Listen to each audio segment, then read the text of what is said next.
Australia's economy is losing steam with GDP barely budging at 0.2% last quarter and output per person actually falling. The Reserve Bank could slash interest 150 basis points, taking the cash rate to 2.85% in a bid to reignite Aussie growth. So, as households tighten their belts, the big question is, how can businesses pivot to survive and thrive? We're joined by Dr. Steve Entickett, of course, from CIA Tax and also the host of Money Matters right here on Ticker. Good to see you. We've been hopeful for a while that things will get better, but the bad news for the economy persists.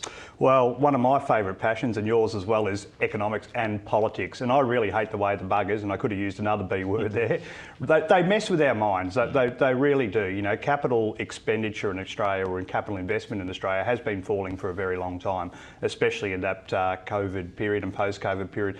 That was replaced by government spending. Now, governments have got to a point where they spent so much it created this inflation bubble that they had to get the RBA to raise interest rates. Now governments are out of money, they can't spend, businesses aren't spending, so all of a sudden there's no private expenditure, no and they're public trying to expenditure. find other ways to so what they're going to do in. is they go, okay, well, how about we reduce your interest rates lower and lower till you start spending? Yeah. So they are messing with our brains, and I think, you know, once you start to acknowledge that these guys do mess with our brains with that political spending, private spending, RBA, etc., etc., you start to understand the cycle a bit better and how you as a business have got to change and react to it. Because if you sit there waiting on government, you're going to end up going out the back door. Well, waiting and hoping that things will improve doesn't seem to be much of a strategy. Talk to us about what businesses should and could be doing as a way to survive and to pivot, because we see plenty of examples of particularly larger businesses that just will not change and find it easier to shut down than to change. Well, let's talk about a large TV show like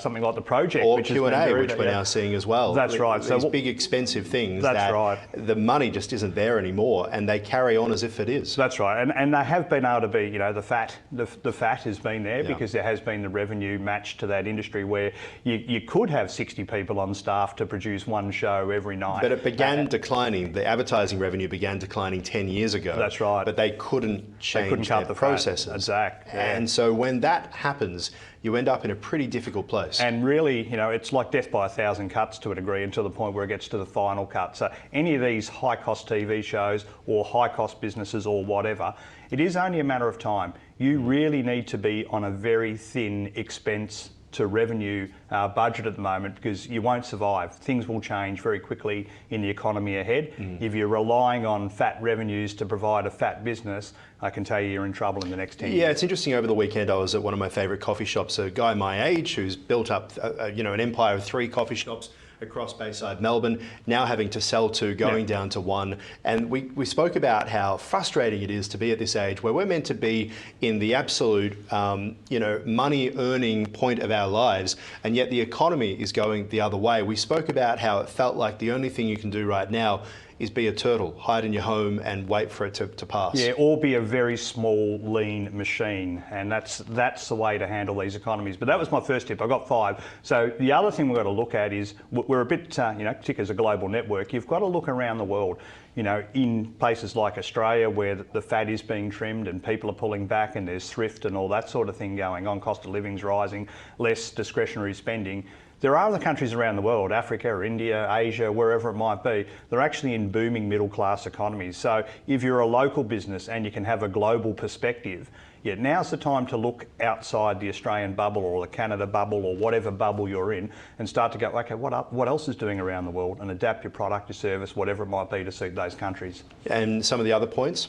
Yeah, number 3, whether we like it or not, the green transition is happening, and it will continue to happen. We are going to be electrified in the Western world, and it will slowly dribble out over the next 50, 100 years, whatever it might be around the world. So number 3 is focus on that green transition. No matter what you believe in from a carbon point of view, we are going down that pathway. So if you can provide services that support that green transition, then I think you're going to be in a very good position. And if there's one thing we know, the government will be spending money there. That's right. What's number 4? Number 4 is, it's funny, you know, I was in Singapore recently, and they actually had an advertising campaign, because in Singapore they import all their manual labour, they import their trades, because people in Singapore don't want to be tradespeople. No, they think they're above that. They're actually using Australia as an example.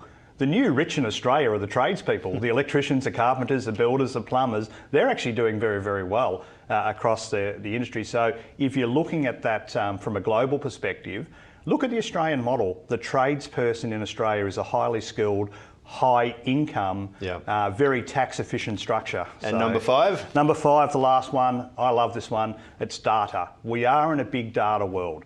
Now, the people that can make the link between gathering that data, actually interpreting and understanding that data, and turning that into a human-based product are going to do very well. So we're all collecting data in some way, shape or form. The governments are collecting data, businesses are collecting data. It's having the skills can look at that data and say, how do I turn that into a service? How do I turn that into a product? And I actually find that quite exciting. All right, so become a tradie who's good with data. Well, I think if you'd be really ahead of the curve then. But I think what I'm trying to get across is the world is changing. The governments are messing with our mind, moving the interest rates around. It's going to get cheaper. The consumer will have more money to spend. But let's not rely on that cycle. Let's look over the horizon, and there are 5 key areas you can really look at as a business to adapt into. All right, appreciate your time as always, Dr. Steve Entickett. Thank you.